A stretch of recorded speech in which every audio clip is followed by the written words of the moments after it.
yan, bitin yan. Tabi muna sa gilid. Hirap na, hirap na. Hirap na, hirap na. Dapat bilinuhan mo. Bilinuhan mo. First time nyo ba wakyat? Oo, kasi magugulat ka pagka biglang taas eh. Dapat doon bilinuhan mo na kagad. Pero ahon naman yan, malakas yan. Na wala, kinulala kayo ng buwelo. Pwede mo lang idiretso doon sa taas, lakad ka na lang unti. Malapit na yan, patag na yan dyan. Tapos meron pang isa pero hindi na ganito katarik. Paglagpas nyo ng tindahan, may tindahan sa kanan, may madadaanan kayong tindahan sa kanan. Paglagpas nyo doon, biluhan nyo uli kasi medyo mahaba yung ahon.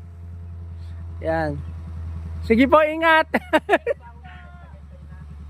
Tagaytay na po ang labas niya sa may Sky Palace.